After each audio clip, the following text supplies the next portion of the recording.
Hai pecinta sepak bola tanah air. Kali ini Timnas PES akan menyajikan berita pilihan untuk kalian. Di antaranya, usai kalah telak, Saint Patinama beri wejangan khusus untuk penggawa Garuda. Media asal Inggris puji keputusan Sintayong di Timnas Indonesia. Percepat proses naturalisasi, Erick Thohir bakal tak henti tambah pemain keturunan. Dan progres Timnas U17 jadi sorotan Asia. Jadi, simak terus berita Timnas PES selengkapnya.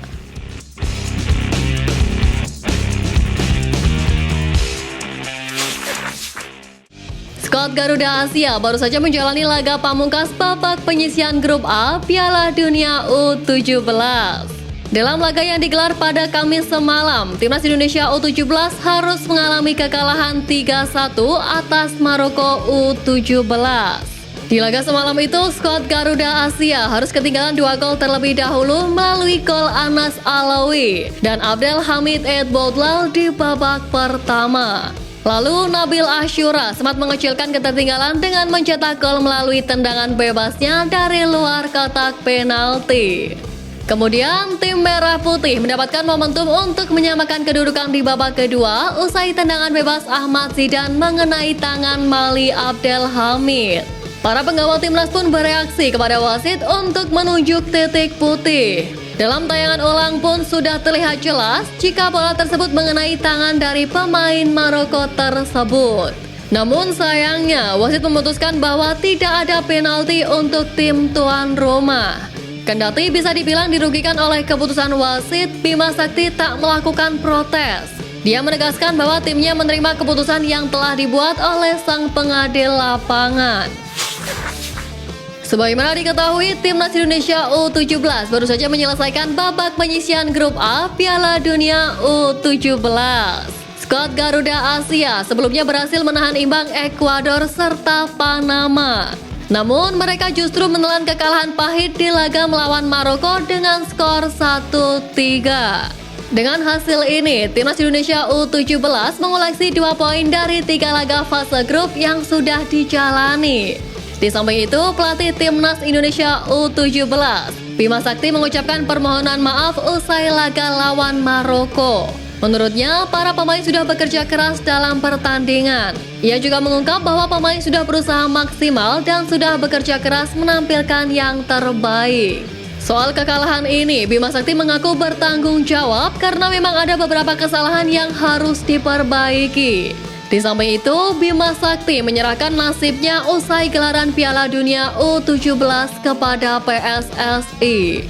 Sementara itu, Ketua PSSI Erick Thohir sempat mengindikasikan bahwa Bima akan menjadi bagian dari tim pelatih Timnas Indonesia U20 Ahsan Indra Syafri yang akan menghadapi Piala Dunia U20 2025. Timnas Indonesia U17 menjadi satu-satunya tim dari Asia Tenggara yang menjadi kontestan Piala Dunia U17.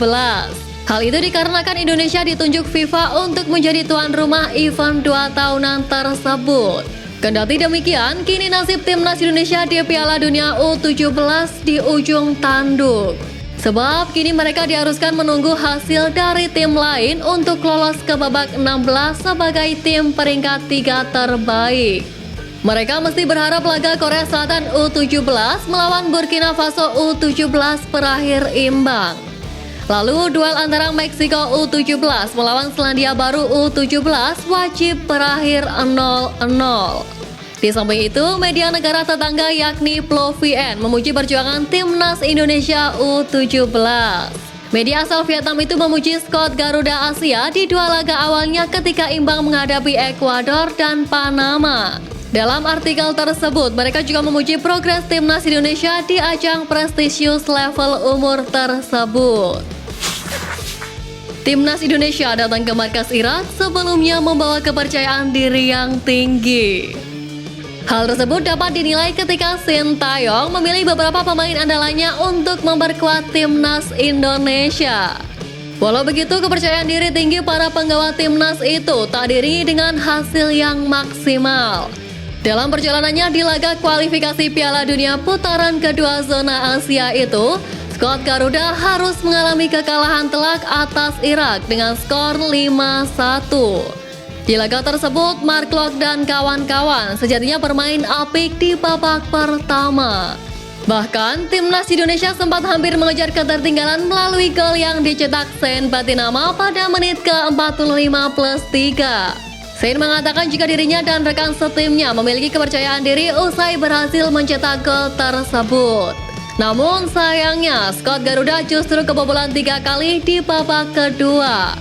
Lebih jauh, Sen mengatakan kekalahan ini harus menjadi pelajaran berharga bagi timnas Indonesia untuk laga selanjutnya.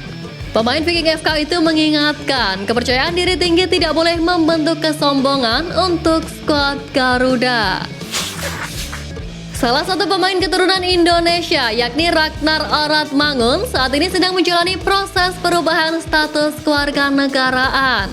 Hal tersebut dilakukan untuk menjadi bagian dari timnas Indonesia. Pemain berusia 25 tahun tersebut saat ini sedang berkarir bersama Fortuna Sittard di Liga Belanda.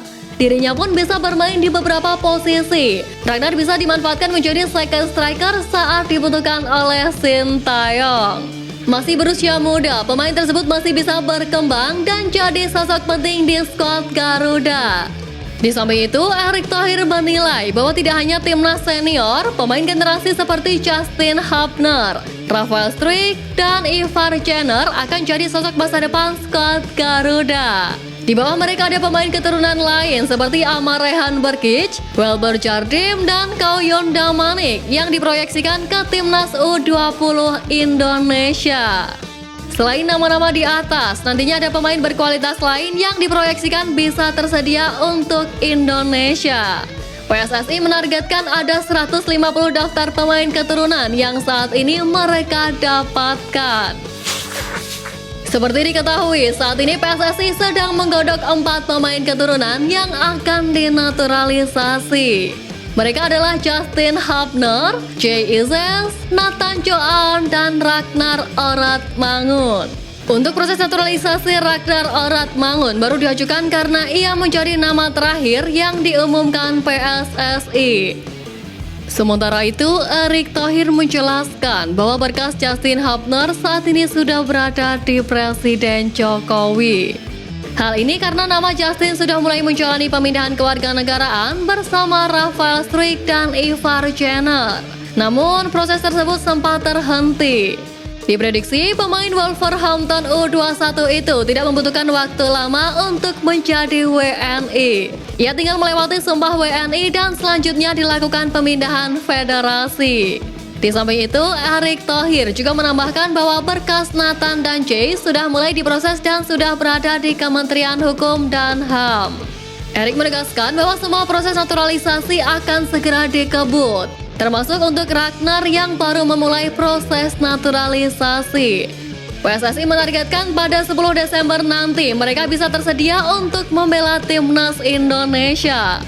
Pasalnya, skuad Garuda akan tampil di Piala Asia 2023 yang dilaksanakan pada bulan Januari 2024. Salah satu bek tangguh yang dimiliki timnas Indonesia kini menjadi sorotan publik sepak bola. Bukan hanya di tanah air, melainkan juga di Eropa. Ya, bek timnas Indonesia Elkan Bagot saat ini memang menjadi bagian penting di klubnya saat ini, yakni Ipswich Town. Walaupun belum pernah menjajal kompetisi di kasta kedua Liga Inggris, pemain berusia 21 tahun itu kerap diandalkan pelatih untuk berlaga di Piala FA dan Piala Inggris. Dengan penampilan yang cukup apik bersama tim asal Inggris tersebut, Elkan sejatinya selalu menjadi pilihan utama Sintayong untuk menjaga lini pertahanan timnas Indonesia. Total pemain bertubuh jangkung tersebut sudah menjalani 18 laga bersama skuad Garuda. Hal tersebut membuat media asal Inggris, East Anglian Daily Times, mengapresiasi langkah Sintayong yang selalu memberikan tempat bagi Elkan di skuad Garuda. Hal tersebut sangat krusial bagi pemain yang mendapatkan menit bermain di klubnya saat ini. Selain itu, catatan caps bersama timnas senior jadi sarana bagi pemain kelahiran Bangkok tersebut untuk terus berkembang.